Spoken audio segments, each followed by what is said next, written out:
Hey there. Tonight we're going back. Not to castles and kings, but to the edges of history. The part that doesn't make it into paintings. We're talking about medieval peasants. The ones who didn't ride horses or wear crowns. Who survived plagues, hunger, cold, and 100 small indignities, all without a title to their name. No glory, no legacy.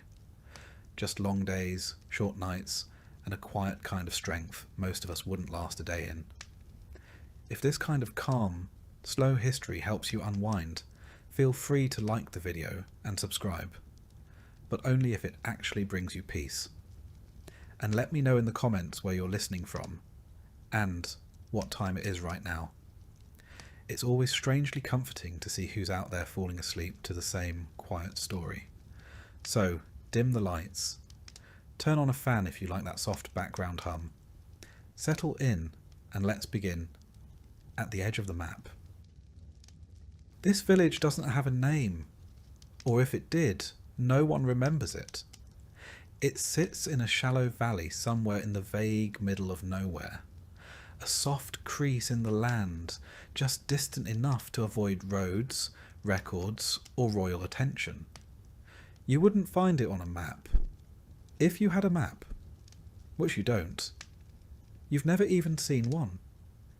Here, the world ends where the trees begin. The forest is thick and slow-moving, like something ancient that's only barely tolerating your presence. The fields stretch outward in irregular patches of green and brown, worked until exhaustion, then worked some more. Somewhere to the north is a river. You've never seen it, but you've heard it mentioned, in the same tone one might speak of dragons or saints. This is where you were born, and where you'll die.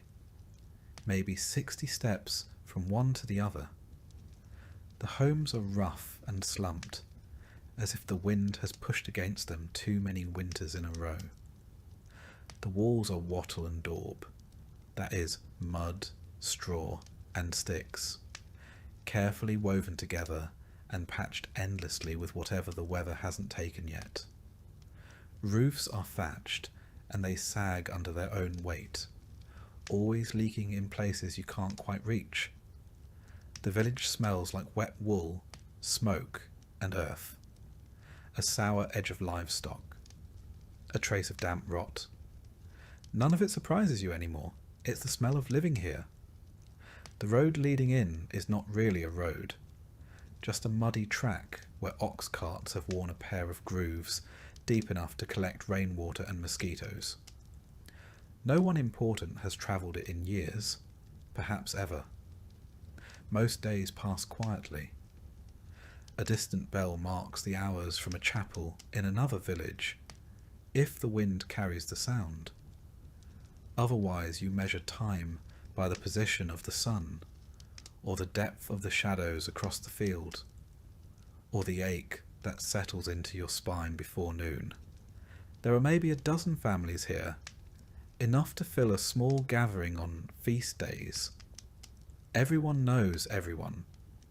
Everyone knows everyone's problems, and everyone politely ignores them until it's necessary not to. The village elder, if you can call him that, is a man named Tom, who once spoke to a monk, and now repeats that conversation as proof of his wisdom. No one questions it. Tom's hut hasn't collapsed. His goat seems healthy. That's as close to leadership as anyone requires. Nothing here is precise. There are no written records, no deeds, no land surveys. Boundaries are understood in terms of past the old elm, or where the ground gets soft. If there's a dispute, it's handled with a shrug, a short argument, and sometimes a loaf of bread passed back and forth until no one wants to keep fighting. There's no school, no tavern, no inn. If a stranger arrives, it's discussed for weeks.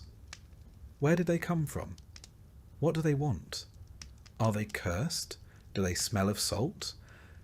The arrival of someone new is both fascinating and mildly terrifying. And no one leaves. Not really.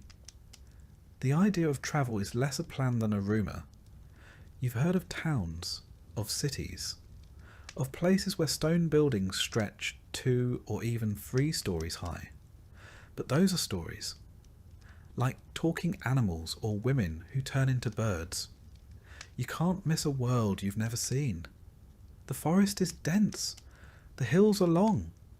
The roads, if they exist, are known more for bandits and bad luck than any promise of arrival. What would you do, even if you reached one of those distant places? You don't speak any other dialect. You don't carry coin. You don't know the customs. You don't even know how old you are. So you stay.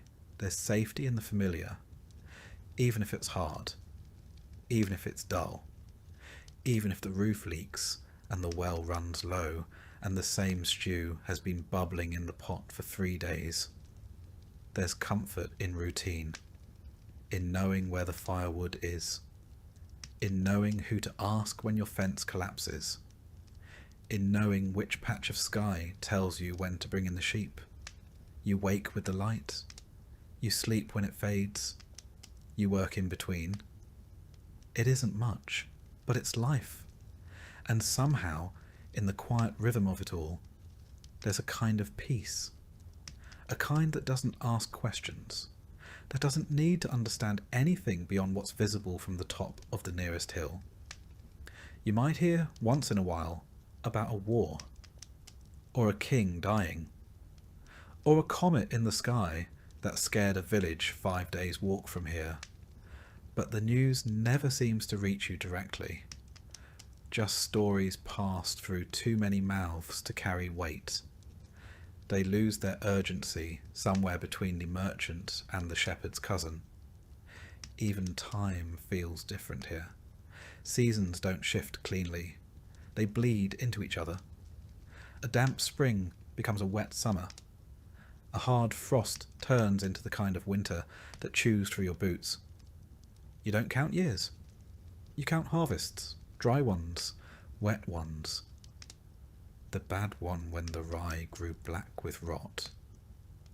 The good one where the barley came in thick and heavy, and even old Marjorie smiled for a week. His steward does. He collects grain, asks questions, writes things down. You answer carefully, never with too much detail. He doesn't seem to like detail. You've never met the king. You're not entirely sure what he does, but you know his name, and you say it when you pray, just in case it matters. Because here, on the edge of the map, most things don't change, and when they do, it's usually for the worse. Still the hearth glows. The roof mostly holds. The pottage is warm. And tomorrow the same sun will rise over the same hills. And for now, that's enough. In your lifetime, you'll walk hundreds of miles, but almost all of them will be in circles. Most people in the medieval countryside never travelled more than a few miles from where they were born. Not because they lacked curiosity, or energy, or boots, though boots were often a luxury, but because the world beyond the next hill didn't really belong to them, and the idea of going to find it, that felt as far-fetched as flying. You grew up learning the names of every patch of land between your home and the edge of the field. You knew the shape of every tree stump on the path to the well. You could tell who had walked the road by the depth of their footprints in the mud. Everything beyond that started to feel theoretical. The next village over might only be 5 miles away, but it may as well have been a foreign country. You'd heard stories about it. Who married who stole a goat, who said the priest snored during Mass. But you hadn't seen it, and you likely wouldn't, because travel was dangerous. Not in the fun, thrilling way. In the quiet, exhausting, possibly fatal kind of way. Roads weren't well-kept paths lined with signs and travellers' inns. They were mostly muddy tracks through forests, fields, and long stretches of very empty, very silent land. No maps, no directions. Just vague advice like, go until you see the leaning pine tree, then left past the stone that looks like a sleeping pig. And on those paths there were things to worry about. First, the forest. Medieval forests weren't parks. They weren't romantic. They were dense, dark, tangled with roots, and filled with noises you couldn't always identify. Boars, wolves, people who didn't want to be found. If you weren't born into the woods, they didn't want you in them. Second, bandits. People with nothing to lose and no land to till. Travellers were vulnerable, especially if they looked even vaguely well fed. A man walking with purpose might be assumed to have coin. A woman might be travelling alone because she had something worth stealing. You learned quickly that confidence wasn't armour. Third, getting lost. This wasn't a minor inconvenience. If you wandered off track, there was no one coming to find you. You couldn't follow a river downstream and hope for the fest. You could go days without seeing another soul. Your body could disappear into the bracken like smoke. People wouldn't know you were missing until the next feast day, when someone finally asked about you, and someone else just shrugged. Then there were the practical concerns. If you travelled too far, who would tend your field? Who would feed the animals? What if the Lord Steward came by to collect a tax while you were gone? You couldn't explain absence to a man holding a ledger. Your duties didn't pause just because you were curious about what lay beyond the horizon. And even if you did make it to another village, what then? You weren't expected. You weren't welcomed. Outsiders brought problems, disease, crime, strange ideas. You spoke a slightly different dialect, used different phrases, maybe even held your spoon differently. You could be met with suspicion, or worse. Hospitality wasn't universal. Food was scarce, and beds were already full. The safest place was home. Not because it was particularly safe, but because it was familiar.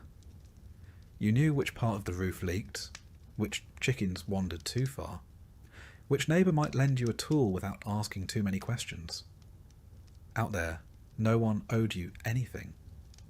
Still, people did travel sometimes. Not peasants usually, but merchants, monks, messengers. People with protection, or a purpose, or both.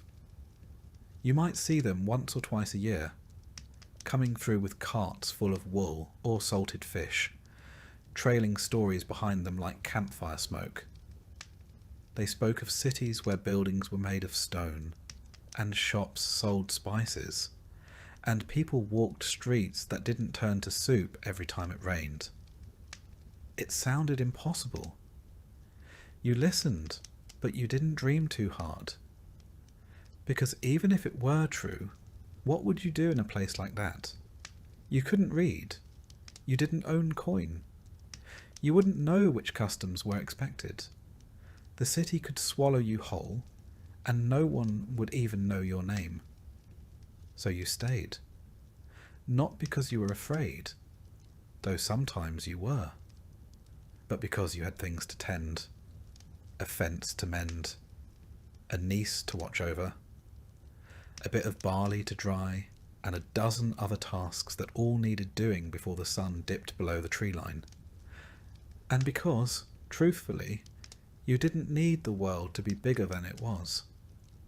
The village was enough. It had gossip and conflict and weather and sickness and fleeting joys. It had the rhythm of bells and the turning of seasons and the quiet pride of surviving another day.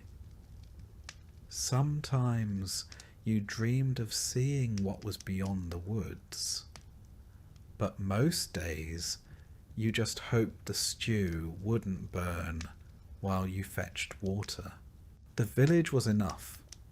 It had gossip and conflict and weather and sickness and fleeting joys.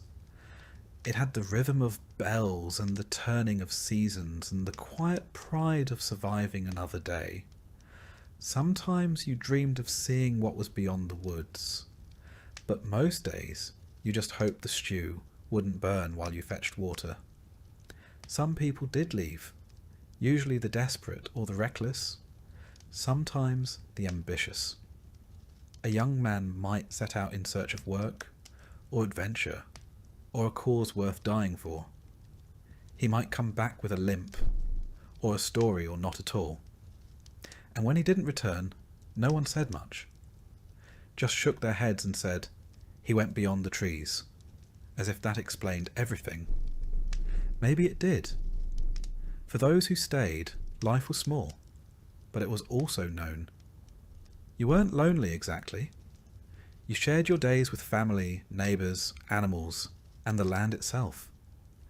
There was comfort in repetition, comfort in the familiar complaints.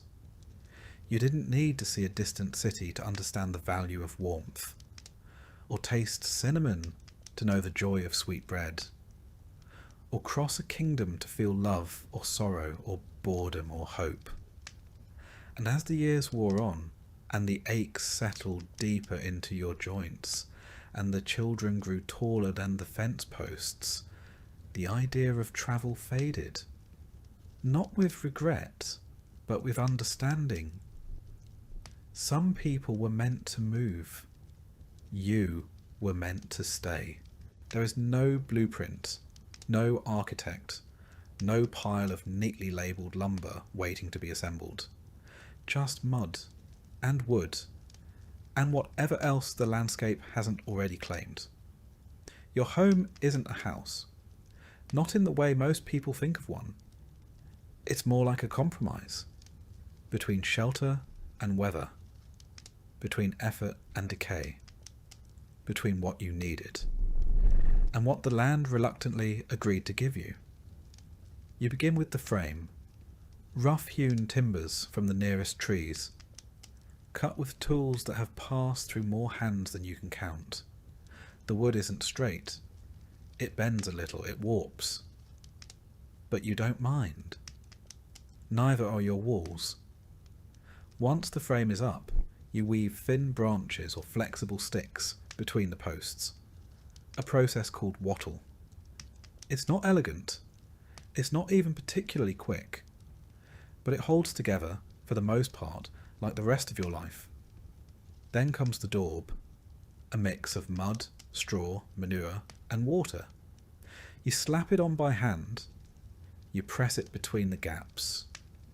You smooth it just enough to keep the wind out and pretend it's deliberate. It dries slowly, cracking in the sun, occasionally falling off in clumps that need to be redone before winter. You get used to the smell. Eventually, you stop noticing it. The roof is thatch, layers of dried straw packed tightly together and tied to the beams. When it's fresh, it's golden, almost pretty. Then the rains come. Then the birds come. Then time comes. The colour fades. The edges fray. Holes appear where you never expected them, and you start placing buckets in places you hoped you'd never have to. You don't shingle it. You don't waterproof it. You just keep patching it until the whole thing threatens to become more patched than roof. At some point, you wonder if it might be easier to live under a cart. The floor is dirt. You tell yourself it's packed firm. And it is, sort of. Years of walking, sweeping, spilling, and stomping have turned it into something almost solid. But when it rains, it softens again. When it freezes, it cracks. When the goats come in for the night, it's anyone's guess what's actually underfoot. You might spread rushes or straw to cover it. It helps, a little. But soon the straw gets damp, gets dirty, gets walked into dust. Then you sweep it out and start over. Or you don't. Eventually, the straw becomes the floor, and you accept it as part of the landscape. Windows, technically. Openings in the wall, anyway. Covered with wooden shutters that swing awkwardly and never quite close flush. Glass is too expensive, too rare, too fragile. So the wind comes in. The cold comes in. The sounds of the animals outside come in. And sometimes the animals themselves. There's a single door, usually hung a little crooked, because the frame shifted during the last frost. It latches with a hook or a wooden peg. Not for security, there's nothing to steal, but to keep the chickens from wandering out and the wind from wandering in. Inside, the layout is best described as shared. One room, maybe two, if someone managed to tack on a lean-to or a loft, but usually just one, where you sleep, eat, cook, mend, talk, argue and hope. Everyone lives here. Parents, children, a cousin or two, a grandparent, maybe a neighbour's child whose parents are sick, or gone, or both. There's a hearth in the centre, built of stone if you're lucky, clay if you're not. The smoke rises through a hole in the roof. More or less, there's no chimney. The air inside is always smoky, always a little warm, a little damp, and always carrying the quiet scent of stew that's been reheated one too many times. Furniture is limited. A table, a bench, maybe a stool, a chest, if someone in your family was unusually good at carving or very lucky in marriage. Beds are wooden frames stuffed with straw or feathers, often shared, usually squeaking.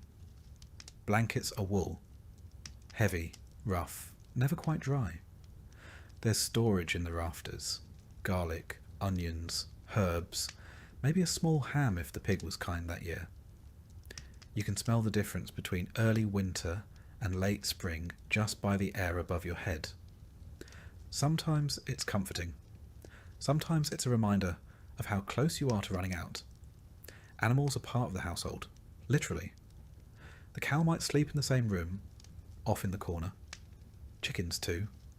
A goat. It isn't ideal. It isn't sanitary.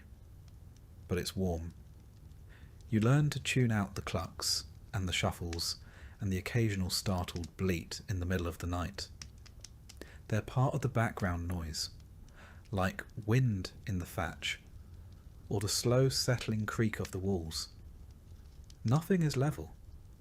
The floor dips, the roof slants, the walls bulge slightly like the whole place is breathing in and out with the seasons. You fix what you can. You ignore what you can't. Every spring, you swear you'll repair the back wall. Every autumn, it's still leaning. It's not a house built to last. It's a house built to get through the next storm. And yet, for all its flaws, and there are many, it's home. You know where the cold comes in and how to block it with an old sack. You know which roof beam you can hang the pot from, and which one creaks when someone stands too close. You know how the light falls through the slats in the afternoon, and where the dog curls up to sleep. When strangers pass through, they see poverty. You see effort, reuse, resourcefulness. A roof that hasn't yet collapsed is a victory. A fire that still burns at dawn is a blessing. A dry corner is worth more than gold. And when you lie down at the end of the day, surrounded by snores and silence and smoke and straw, you feel a strange kind of comfort. Not pride exactly, but presence. This is your space. It bends. It leaks. It shifts in the wind. But it's held. And so have you. For the average medieval peasant, food was not an experience. It wasn't colourful or diverse, or even all that warm. It was closer to a daily problem that had to be solved again and again. using the same pieces and the same tired hope that something edible might come of it. Your kitchen, if you could call it that, was a corner of your single-room home near the hearth. There was no pantry, no shelves lined with ingredients, no carefully hung herbs in a sunny window. There was just a pot, a fire, and a short list of things you hoped hadn't spoiled. At the centre of nearly every meal was pottage, a kind of eternal stew that lived in the pot and never fully stopped cooking. It was never entirely new and never entirely gone. You added to it during the day. You skimmed it at night. You kept it warm through the seasons and prayed nothing strange grew in it when your back was turned. The ingredients depended on what you had, which usually wasn't much. On a good day, pottage might include cabbage, leeks, barley, and a few legumes. Maybe garlic or onions if the harvest had been kind. If it was winter, you used dried beans or peas. If you were especially lucky, a scrap of salted pork might get tossed in. More often, it was just the bone. Even that was valuable. You could boil a single bone for days, hoping it would remember what meat tasted like. The flavour profile was consistent, earthy, grey, more temperature than taste. You didn't eat pottage for the joy of it. You ate it because it was what you had. A warm meal at the end of the day was more than comfort. It was a small victory. The pot itself never really got clean. It was wiped down, sometimes scraped, but rarely scrubbed. The next batch always absorbed the ghosts of the last one. There was no spice to cover it, no vinegar to brighten it. Just a slow, dependable dullness. A taste like boiled history. Bread was the other major player, not soft or golden or inviting, but hard, dense and dark. It was usually made from rye, barley or oats. Wheat, the soft white kind, was for the upper classes. Peasants could barely afford to see it, let alone bake with it. The loaves were small and heavy. They didn't rise much. They crumbled quickly. If you left them out for a day, they could probably double as a weapon, but they filled the stomach and gave you something to soak in your stew. Sometimes the bread was made from questionable flours, chaff, ground up peas, or whatever was left at the bottom of the miller's barrel. In hard times, people used bark, not metaphorically. They literally ground up the inner layer of tree bark and mixed it with what little flour they had. The result was famine bread, bitter, dense, and barely digestible. It kept you alive, technically. On days when even flour was scarce, people used trenchers, slices of old bread used as plates. These soaked up stew and were either eaten at the end of the meal or thrown to the animals. Sometimes they were passed down the table to someone of lower status. Bread hierarchy at its finest. Protein was rare, very rare. Chickens laid eggs. Cows gave milk. You didn't eat your livestock unless you had no other choice. When you did, you used every part: meat, fat, organs, bones. The blood was used for puddings. The fat was rendered. The head might become soup.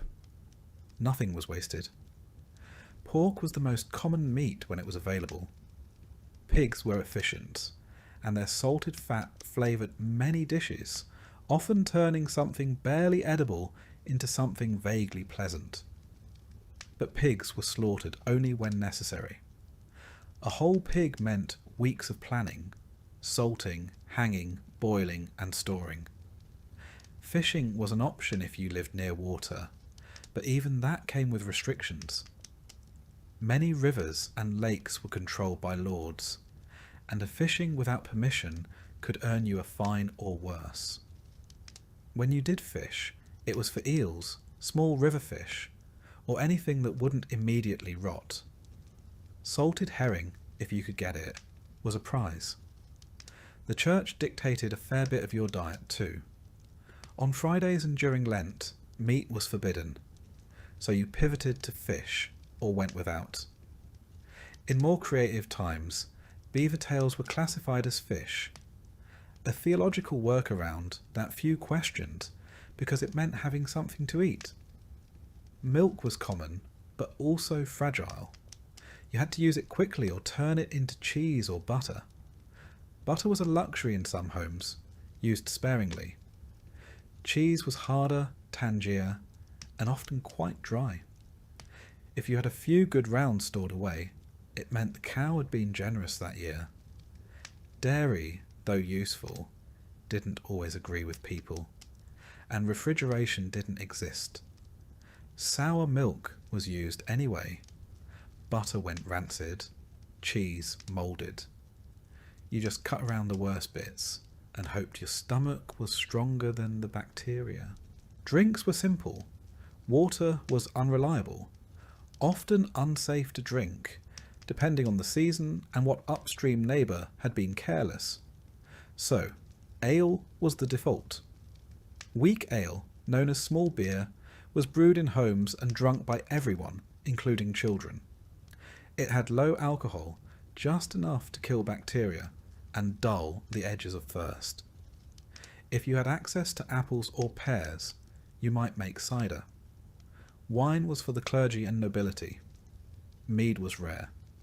Milk was for the young and the sick.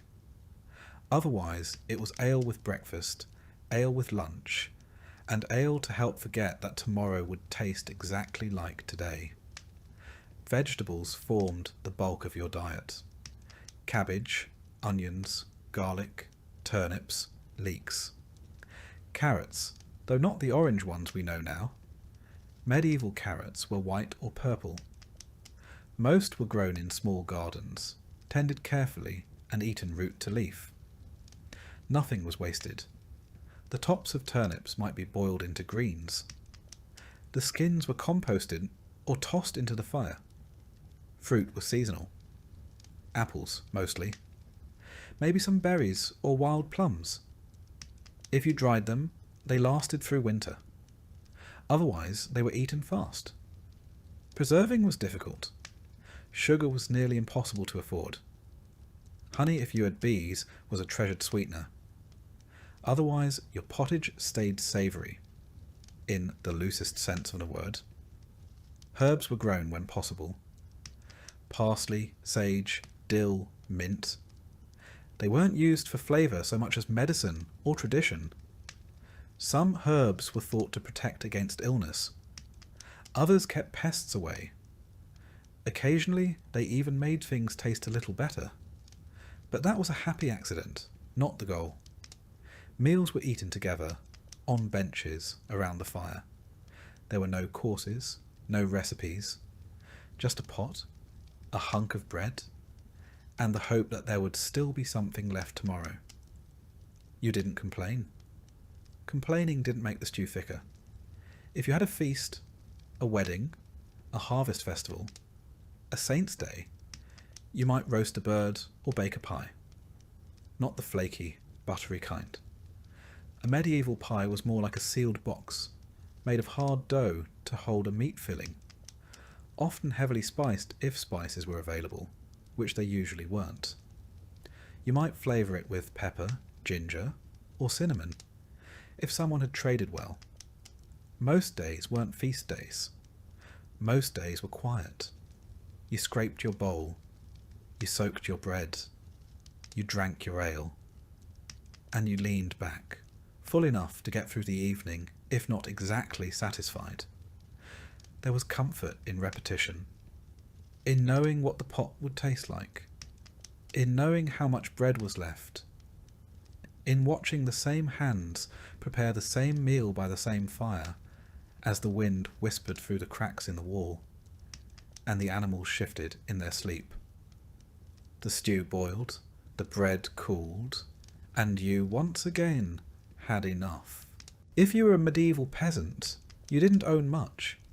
You might have a patch of land, a few tools, a couple of animals, a crooked house you built with your own hands. But none of it, technically, was yours. It all belonged to the Lord, not a king, not someone mythical or distant, just your local landholder, the one who lived up the hill in a slightly less crooked house, with slightly better food, and a roof that probably didn't leak. He owned the land, which meant he owned everything on it, including, in a sense, you. You were what was called a villain. That's not an insult. It's a category. You worked the land, but you didn't own it. You were bound to it. You couldn't leave without permission. You couldn't pass it on freely. You owed labour, goods, and deference. You weren't a slave, but you weren't exactly free either. Your relationship with the Lord wasn't built on conversation. It was built on obligation. You didn't talk to him. You talked to the steward, the man who managed his lands, and more importantly, kept track of what everyone owed, and you owed a lot. Let's start with labour. A few days a week, sometimes more during harvest, you were expected to work the Lord's fields instead of your own. This was called corvée labour.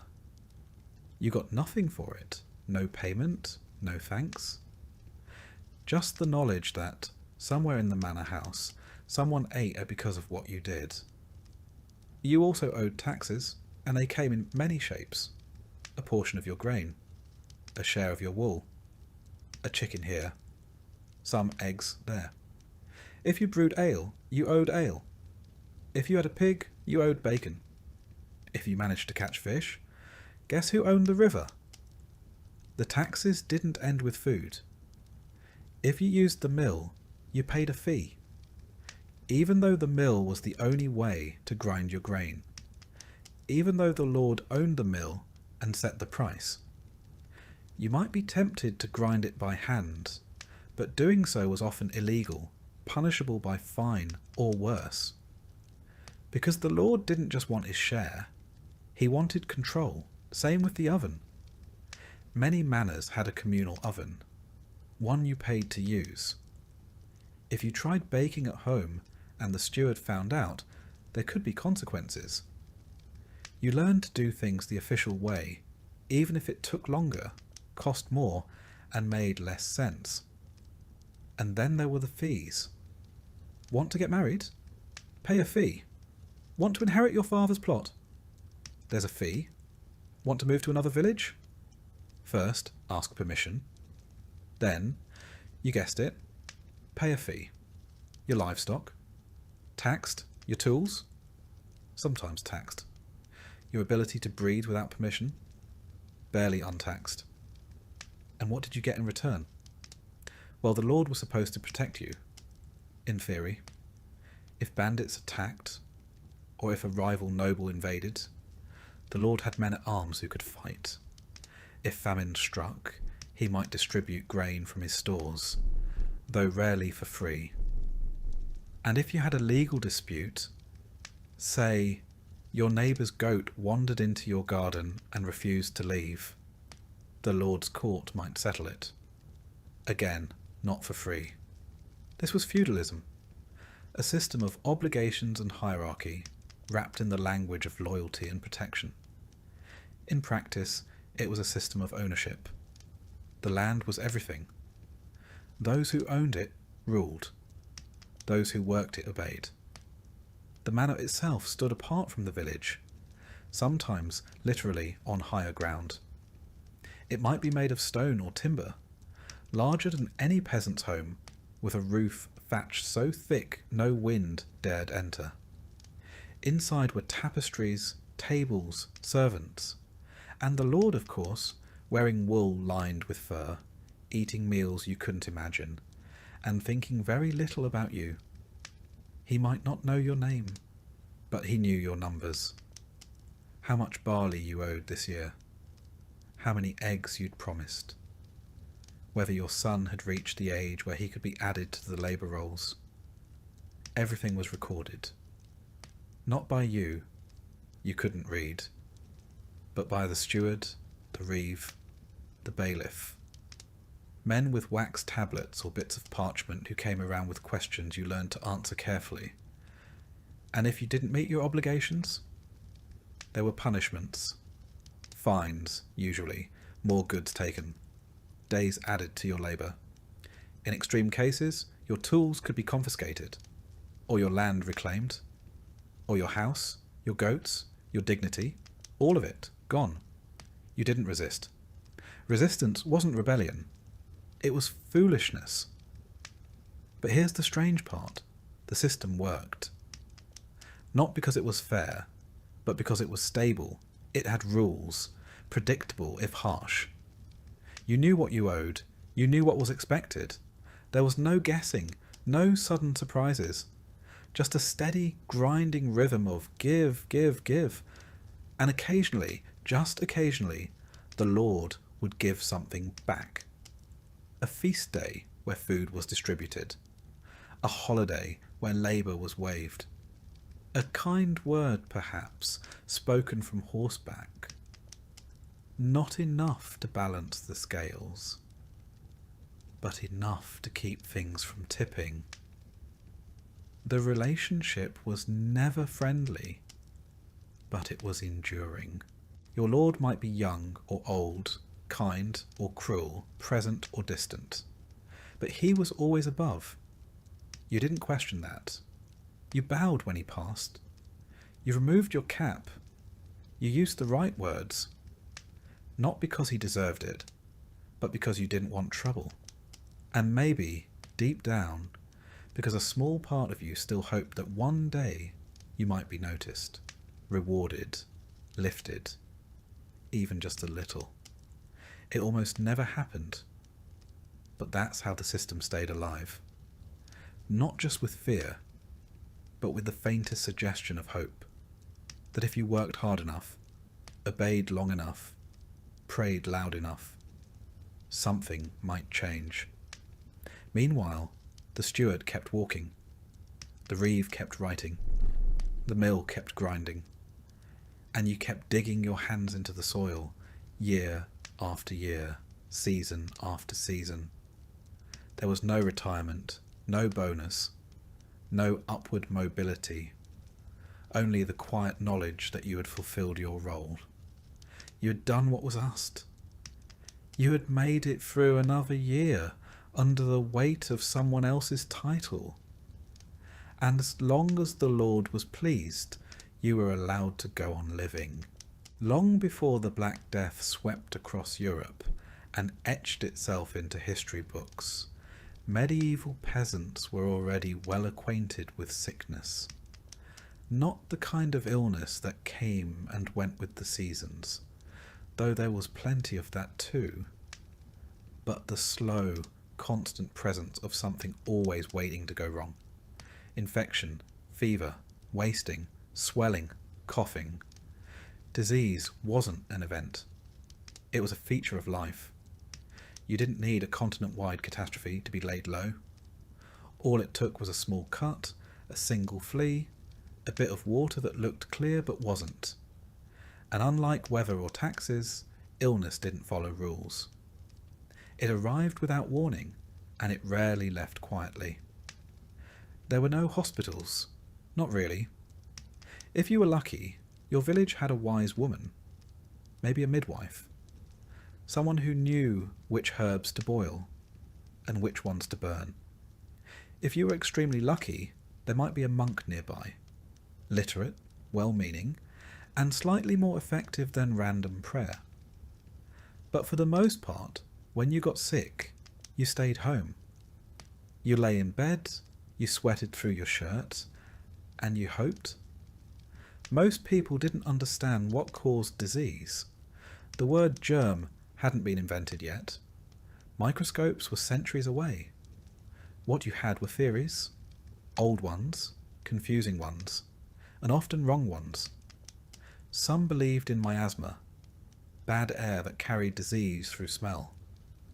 If a village reeked of rot, manure and smoke, it was assumed to be dangerous, which, in a way, was correct, but not for the reasons people thought.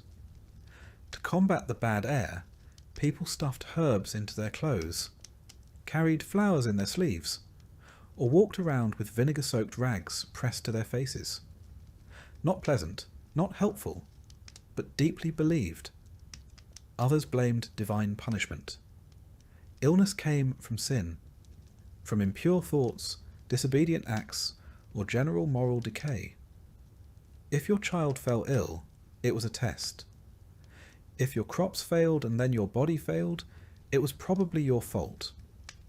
Or your neighbours, or both. There were local traditions too. Some thought illness came from the evil eye, a glare from someone jealous or angry. Others blamed moon phases, animal spirits, or grumpy saints. One particularly popular explanation was that sickness entered the body through the soles of the feet.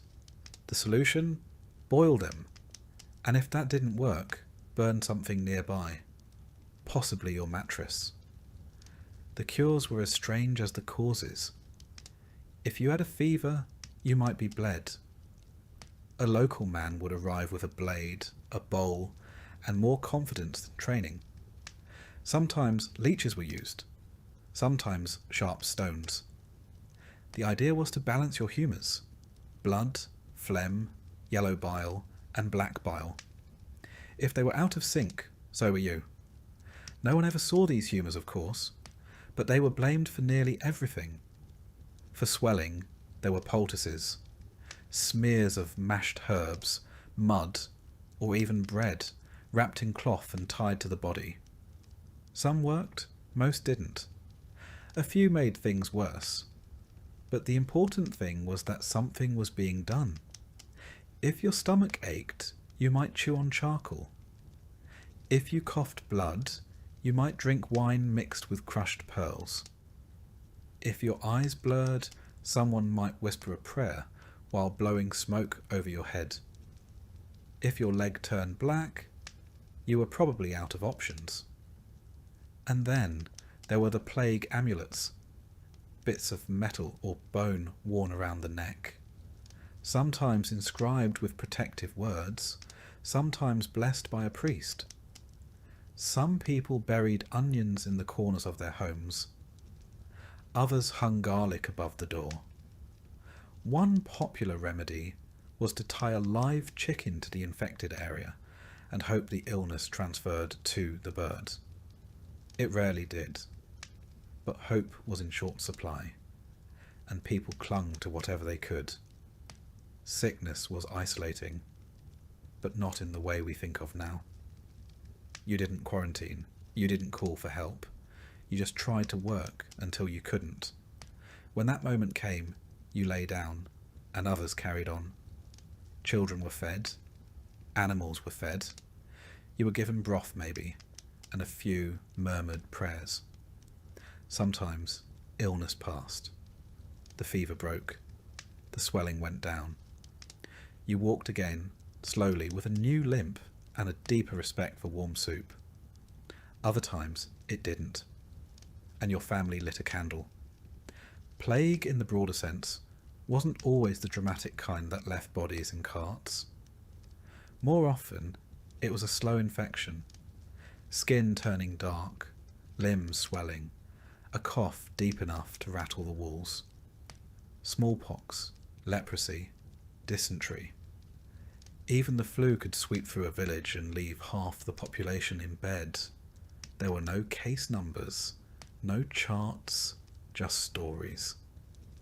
A traveller from another village said the cough had started there last week, or someone heard that 3 children had died near the river. You paid attention. You started boiling more water. You left herbs under the door. You kept your distance, even if no one said why. Death was not always feared, but it was recognised. People knew when it was near. They knew the signs. Breathing that slowed, skin that cooled, eyes that turned dull. There were prayers for the dying, soft ones, whispered by firelight.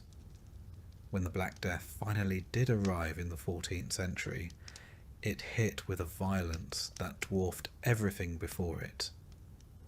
But by then, the world was already familiar with sickness.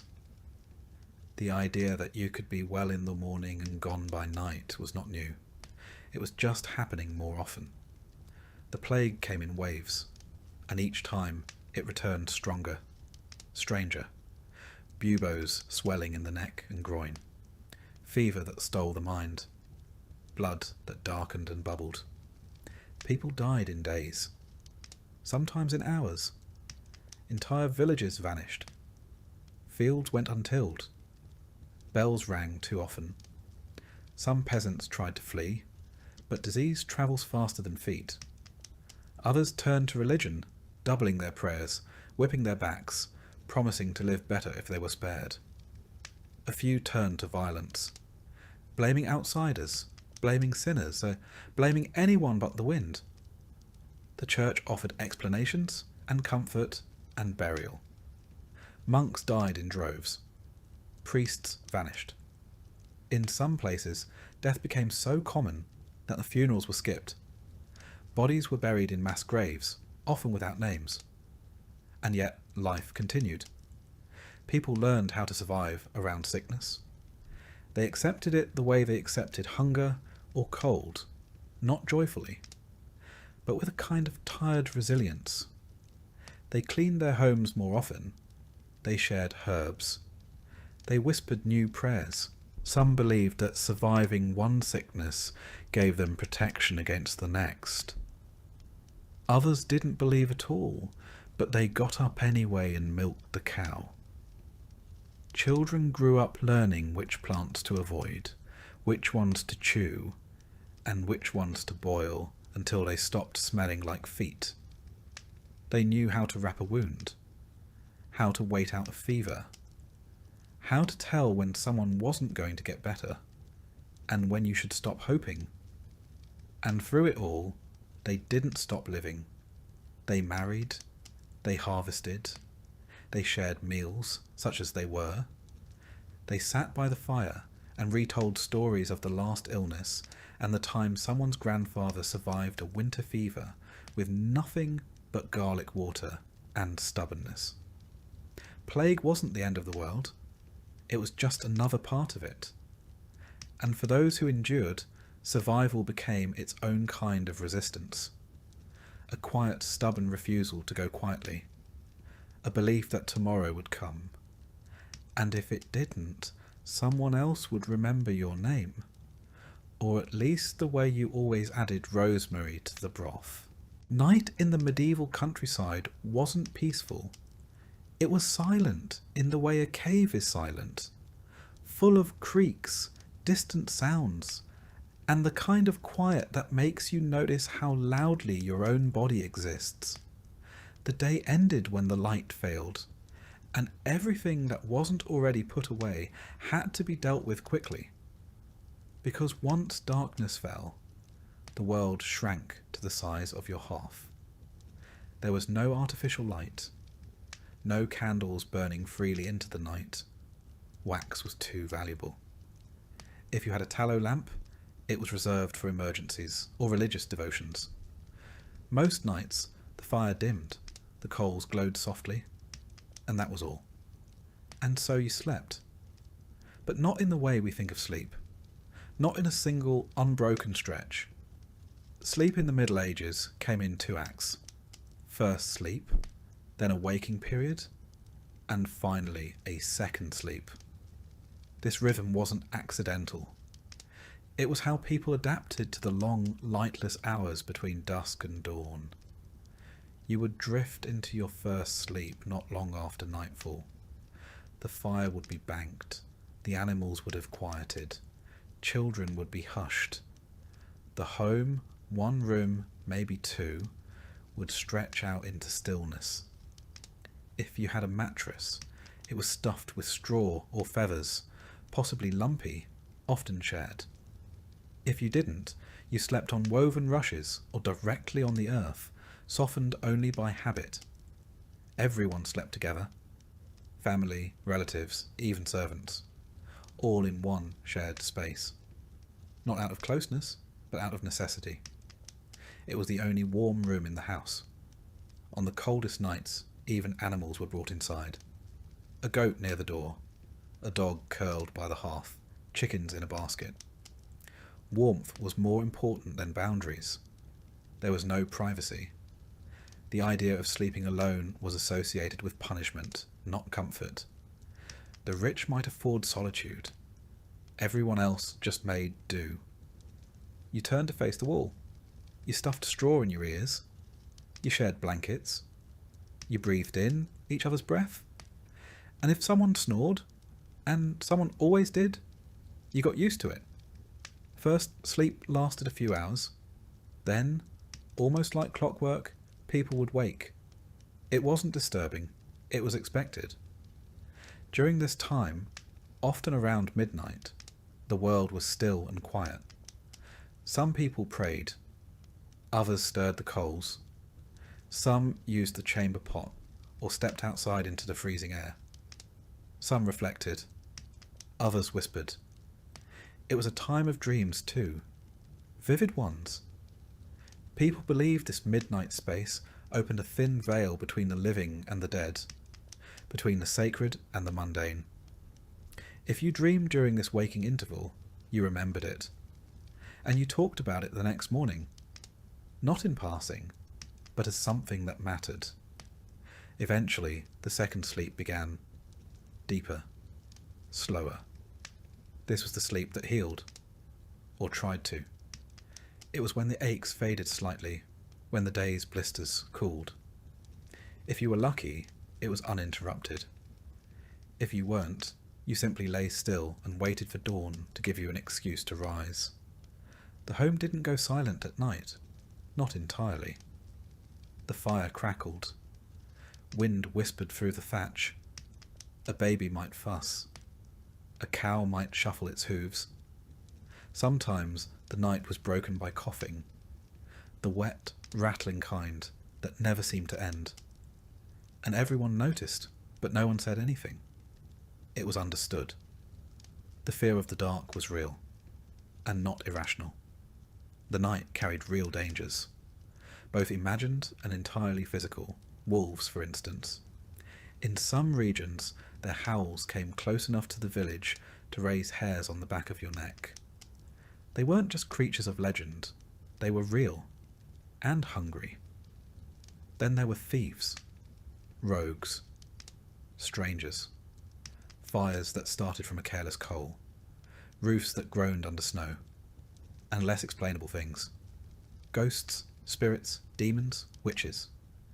You didn't talk about them openly, but you knew they were out there. To protect the household, you followed rituals.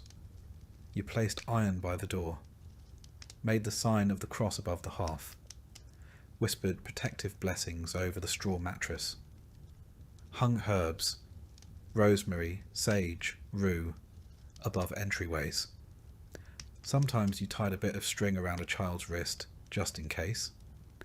Even with protection, some families believed that sleep left you vulnerable, that the soul wandered while the body rested.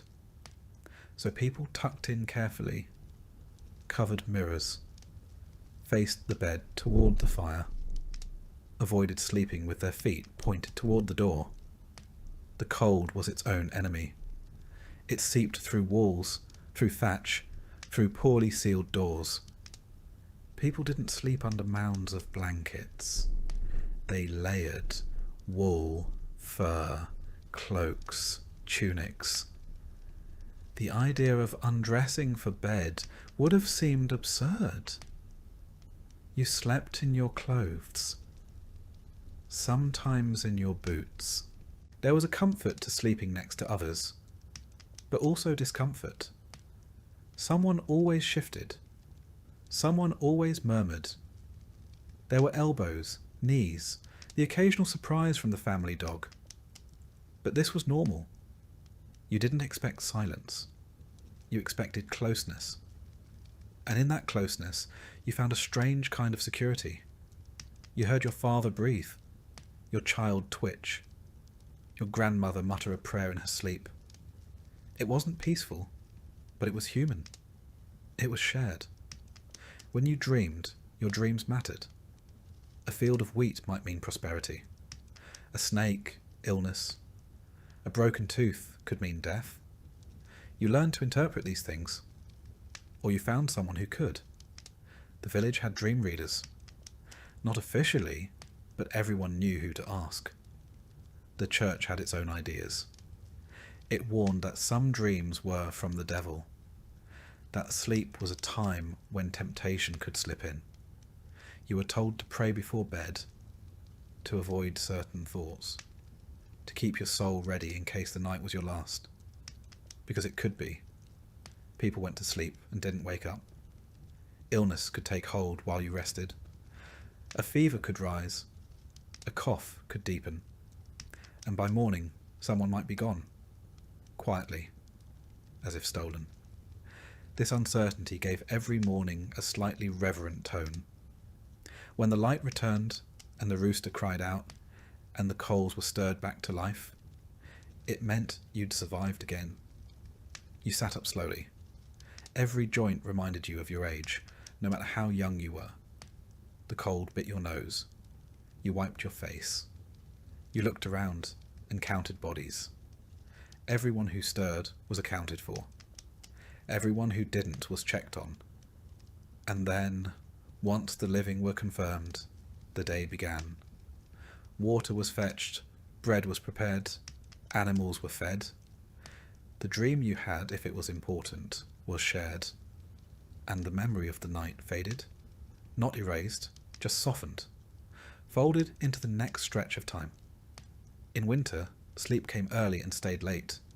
In summer, it shortened. But the rhythm remained. First sleep, a waking hour. Second sleep, a world without clocks, but not without routine. And for all its discomfort, there was something grounding in that rhythm.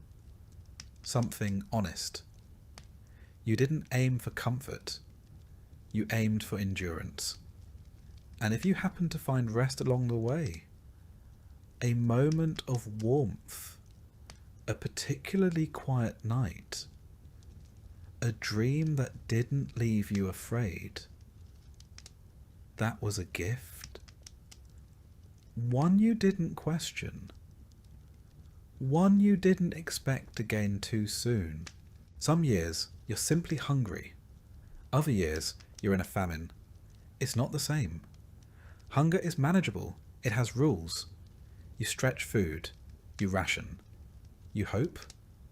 But famine breaks the rules.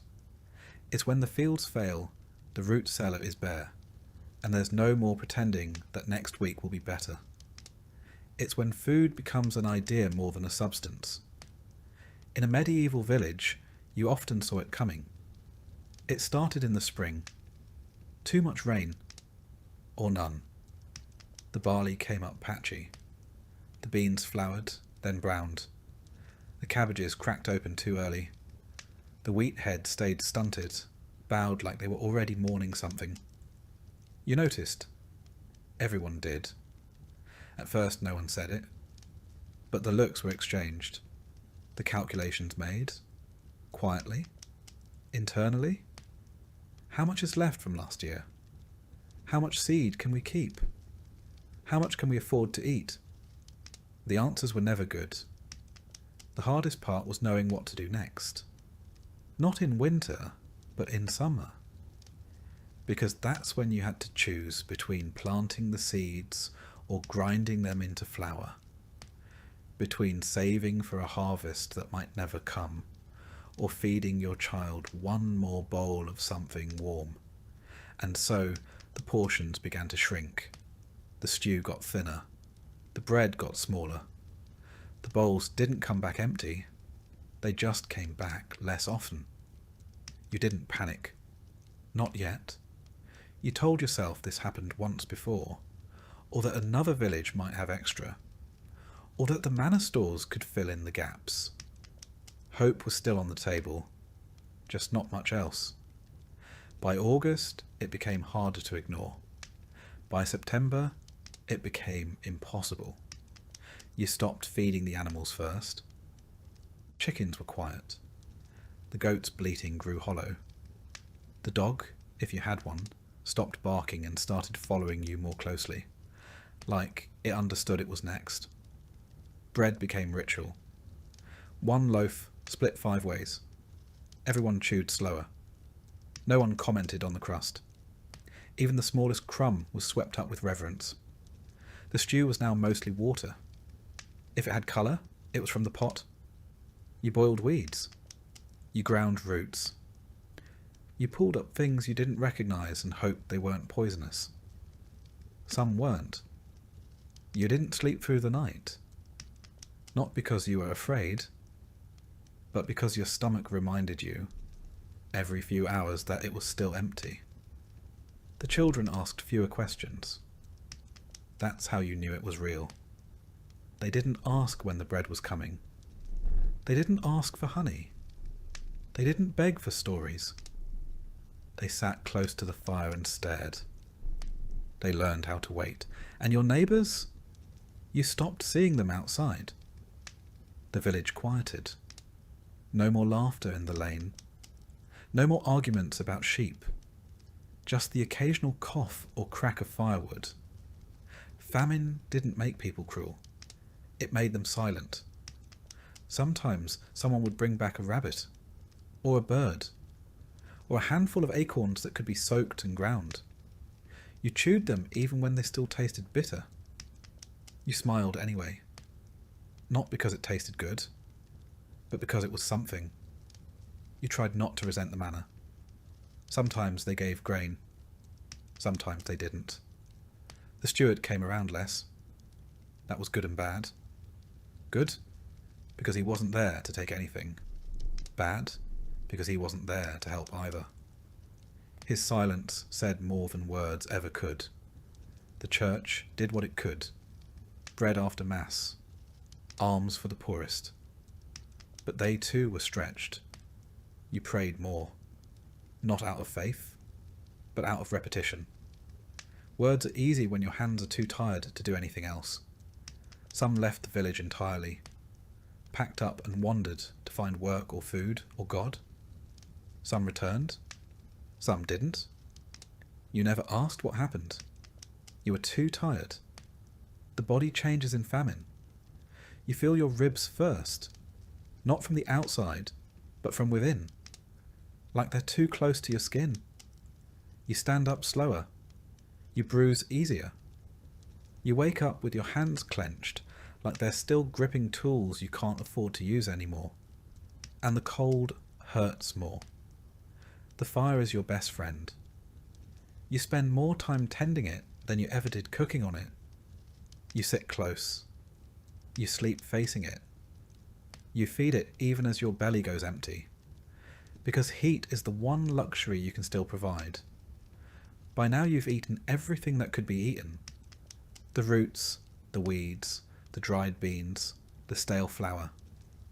You've boiled bones 3 times over. You've soaked bark. You've baked famine bread that cracked your tooth.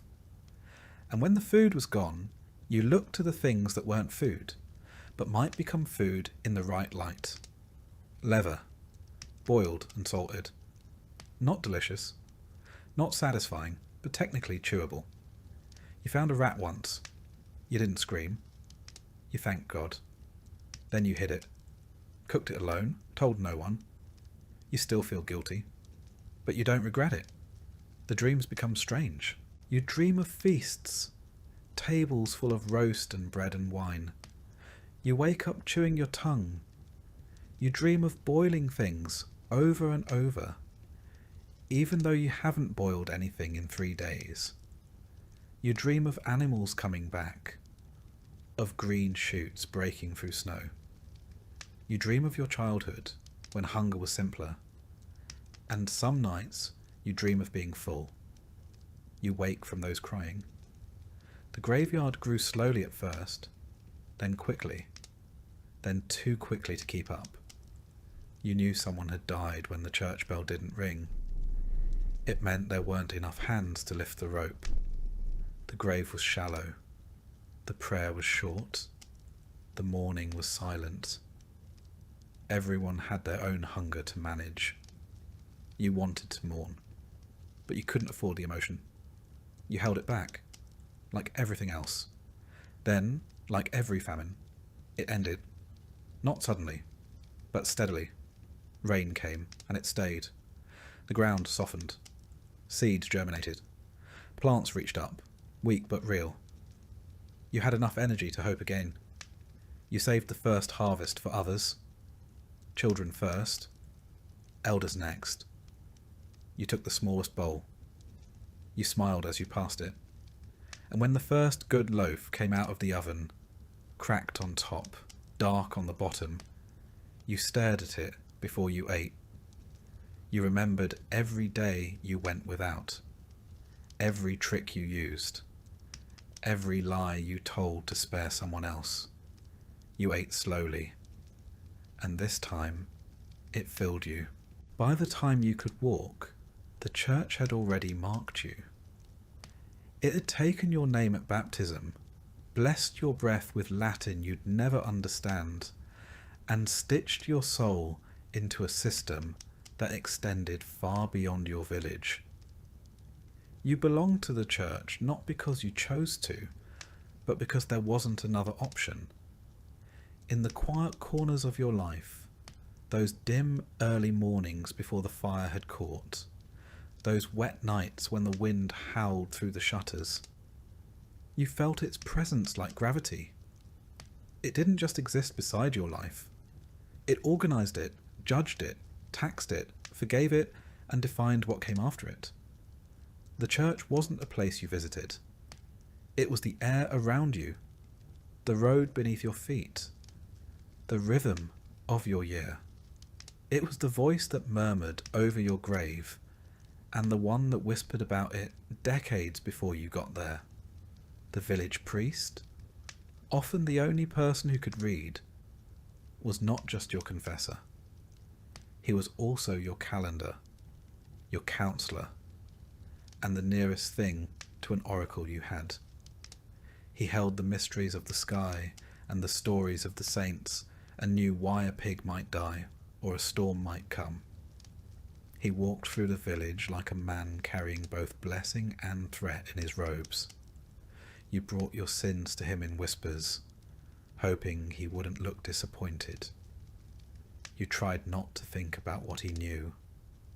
You saw him at birth, marriage, and death, three of the only guaranteed ceremonies of a peasant's life. And in between, he spoke for a God you feared more than you loved, because love, you were told, required obedience. Latin was the language of the Mass, and it might as well have been a spell. You stood in the church beside your family, feet numb from cold, listening to words that never belonged to you. You didn't know what the priest said as he lifted the bread, but you believed, or tried to, that something invisible had happened. That the bread wasn't bread, that the wine wasn't wine, that the murmuring of words and gestures could move the divine. You didn't speak the words, but they moved through you anyway. You mouthed along where you could. You crossed yourself when the others did. You learned the rhythm of holiness like someone learns the path to a well, without understanding every step, only that you needed it. The church told you when to fast and when to feast. It carved the year into sacred pieces. Lent, Advent, Epiphany, All Saints. You didn't say March or April. You said after Easter or near St. Michael's. It told you what you could eat, when you could eat it, and how guilty you should feel about enjoying it. 40 days without meat before Easter, followed by a feast so rich it made you dizzy. Friday fish, even if you lived nowhere near water. Almond milk for the wealthy. Turnips and cold broth for everyone else. On saint days, you shared what you could. On fast days, you imagined what you couldn't. But even when your bowl was empty, your plate was full of rules. Your calendar wasn't just for prayer. It was also for payment. The church collected 1/10 of your yield, no matter the season. Grain, eggs, wool, chickens, cider. If it came from your field or your body, it had a price. You gave because it was God's portion. That's what you were told. But God didn't collect it. The priest did. Or the steward, with his ledgers and his silent nods. You watched your best barley carted off to the tithe barn, which was always bigger than your home. You saw your neighbours hand over their last sack of oats while the priest prayed for mercy they'd just paid for. And when the harvest failed, when the rains came too late or the frost too early, the demand didn't change. You owed what you owed. Sometimes they let you pay in candles or labour. Sometimes they didn't. Sometimes the debt grew so heavy it bent your back even when you stood upright. But the church didn't just take. It gave too, though not always in the way you wanted. It gave stories. It gave structure. It gave reasons. When your cow died without cause, the priest told you which saint to pray to. When your child fell ill, he told you it might be a test or a punishment or the devil slipping in through a crack in your belief. He offered blessings and sacraments, told you to light a candle or visit a shrine. Sometimes he gave you a scrap of relic, an old bone, a tooth, a ribbon soaked in some forgotten martyr's blood. You held it like treasure. Sometimes it worked. Sometimes it didn't. But even when it didn't, it was better than nothing. There were saints for everything. Saint Apollonia for teeth, Saint Isidore for ploughing, Saint Sebastian for plague. You didn't know where they were buried or when they lived. You only knew their names and what they could fix. Their stories were half memory, half magic, told in flickering firelight by people who weren't sure where truth ended and legend began. You called on them when you had nothing else. You whispered their names as you stirred the pot or knelt in the field. You made deals with them, promised bread or fasting, or a pilgrimage if only they'd help you this once. Sometimes they did, or seemed to, and that was enough to ask again. Pilgrimage was a holy journey, but also a way to leave. For a few days, you stepped outside the same 5 miles you'd lived your entire life. You walked roads you didn't know, toward shrines you'd only heard of. You carried your prayers with you, strapped to your back, clutched in your hands. You slept under hedges or in the corners of barns. You arrived footsore and raw, stood before a bone or a statue, and hoped something would shift inside you. Sometimes it did. You returned not healed, but changed, or at least tired enough to believe you had been. Even death was a ritual choreographed by the church. When you felt it near, you sent for the priest. He came with oil and words. He touched your forehead, prayed over your body, tried to ease your soul into what came next. Your family gathered. The candles were lit. The bell might ring if someone had the strength. You were buried on sacred ground, beside others who had walked the same path. And then came the masses. Your family lit more candles, paid for prayers, hoped the priest remembered your name in his chants. Because even in death, there were debts. The church taught that your soul might not go straight to heaven. It might linger in purgatory, a shadowed hallway between suffering and salvation. You could wait there for years, or centuries, or longer, unless someone helped, unless someone prayed, paid, lit enough candles, said your name often enough to pull you through. And so your family paid what they could. The poor gave bread, the rich gave land, all to shorten a stay in a place no one had seen, but everyone feared. Because fear too was part of the church's gift. The church explained the world when no one else could. It told you why the rains failed, why your child didn't wake, why illness took the young and spared the cruel. It told you that suffering had purpose, that obedience had reward. It gave you structure in the middle of chaos, and that structure, even when it burdened you, gave you peace. Not comfort, always, but peace. You never questioned the church's power. Not seriously, not out loud.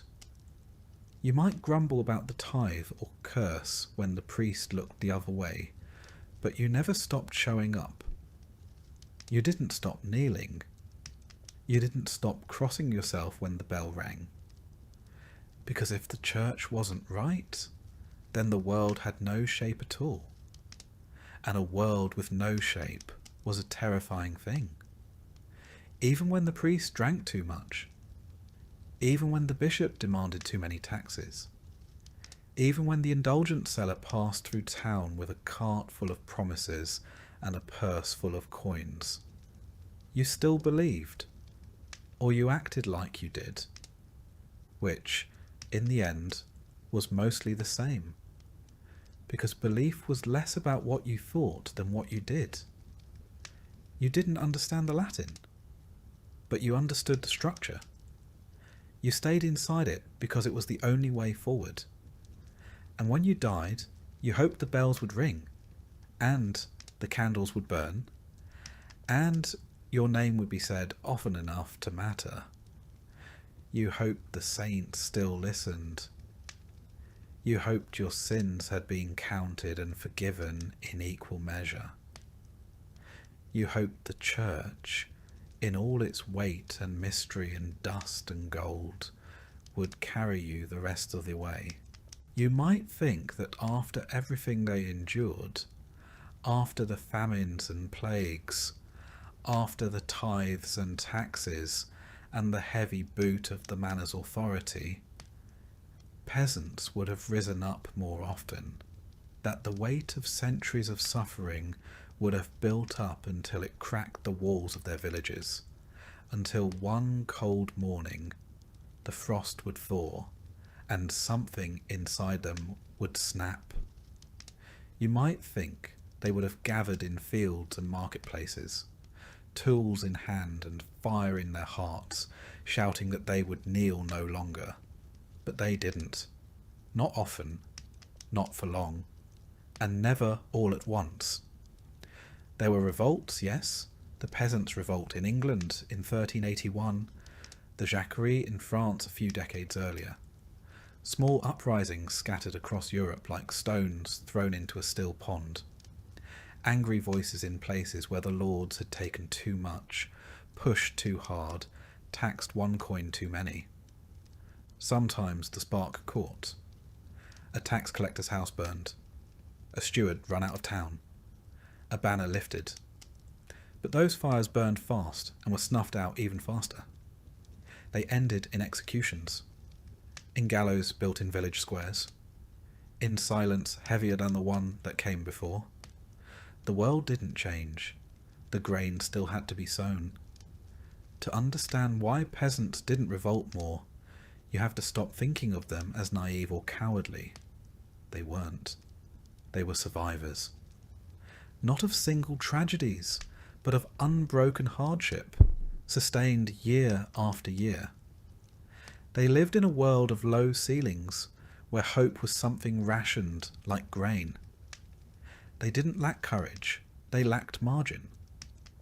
In a life where every day was spent just trying to keep the roof patched and the soup warm, there was no space left for rebellion. You could plan a revolt, or you could dig potatoes. You couldn't do both. The truth was, the system worked. Not because it was just all kind or efficient, but because it was ancient. It had sunk its roots into the habits of generations. It didn't need to be explained. It simply was. You owed labour. You owed grain. You owed the church its tenth, and the Lord his harvest. You owed a quiet nod when the reeve passed your door. You were born into that owing, and unless you were exceptionally lucky, you died in it too. But by staying within those bounds, you could survive. Barely, yes, but you could. The cost of stepping outside those rules was too high. The manor had soldiers, the church had excommunication. The king had no idea you existed, but he had laws that still bound you like rope. The penalty for defiance wasn't always death. Sometimes it was worse. Banishment, starvation. Your family left to carry the debt you tried to escape. Everyone had heard a story. A father taken.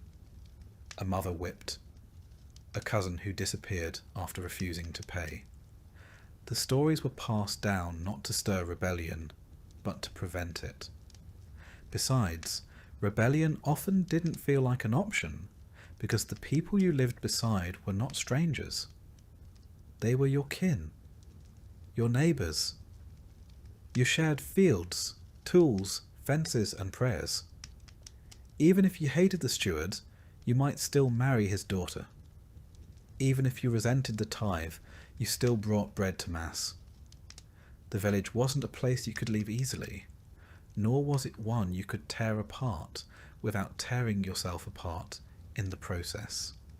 To revolt against the manor was, in some small way, to revolt against the rhythms of your own life. It's easy, centuries later, to imagine the peasant as a figure of eternal submission, head bowed, hat in hand. But this picture misses the complexity of their world. Submission wasn't servitude, it was negotiation. Most peasants did not simply suffer. They adapted, they bartered, they bent. They found cracks in the walls and made homes in the spaces between the rules. A pig kept off the ledger, an extra sack of rye buried in the earth, a bribe given in eggs rather than coin. These were the rebellions they could afford. They were practical people. Their world was not governed by ideology, but by weather. The question was not what is just, but will this feed us through winter? And justice, if it ever came, was a luxury they didn't trust. Lords changed, priests were replaced, rules shifted, but the wind still blew, the soil still needed turning, and children still cried from hunger. You didn't revolt against that. You endured it. The church played its part too, and perhaps more effectively than the sword. It taught that suffering was holy, that endurance was righteous, that the meek would inherit the earth, though it never said when. You were taught that your trials were not punishment, but purification, that your obedience would be rewarded not in this life, but in the next. And if the promise of heaven wasn't enough, the threat of hell filled in the rest. Fire, torment, gnashing of teeth, all waiting for the proud, the rebellious, the ones who said no. And yet, the peasants were not passive. Their resistance was just quieter. They gossiped about the steward. They sang rude songs about the Lord's habits. They laughed when the priest stumbled on a sermon. They told stories at night of better days and better men.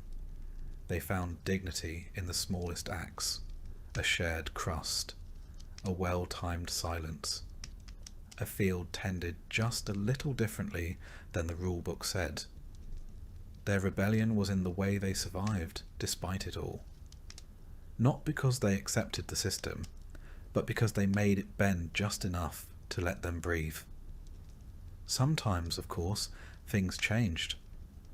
A lord died and his son was kinder. A new bishop forgave debts. A terrible storm reminded the powerful that even they were mortal. But those changes came from above. The peasant's job was to wait, to endure, to hand down what little they had, and to teach their children to be quiet when they had to be, and brave when they could be. And there were dreams. Of course there were. You might not have called it revolution, but you thought about a different life.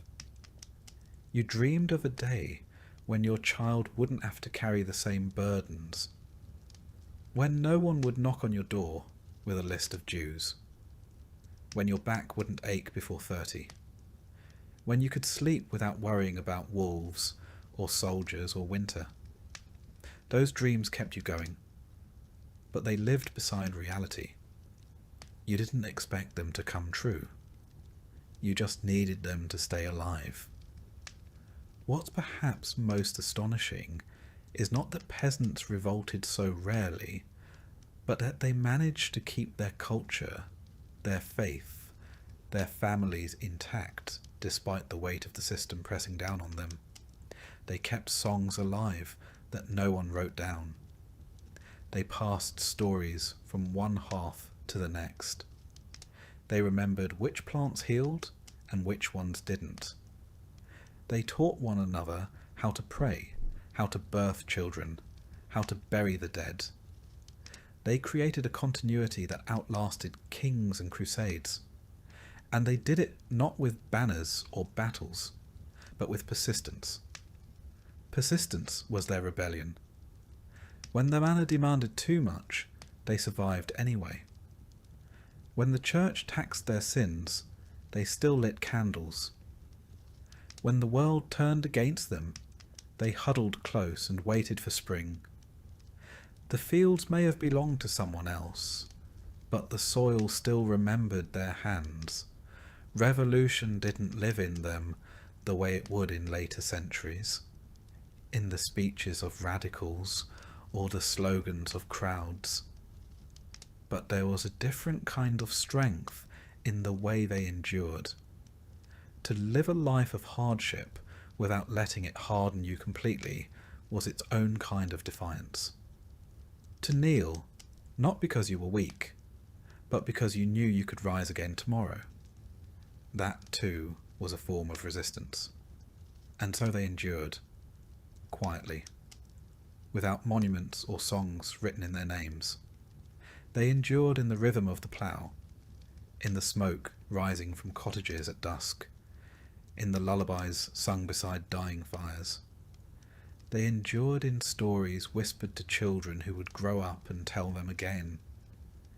History often forgets them, or folds them into a footnote beneath kings and conquests. But the peasants were the thread that held the tapestry together. Without them, there would have been no harvests, no cathedrals, no armies to march under banners.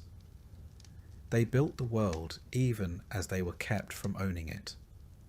They may not have overturned their lords, but they outlasted them. And maybe that is revolution enough.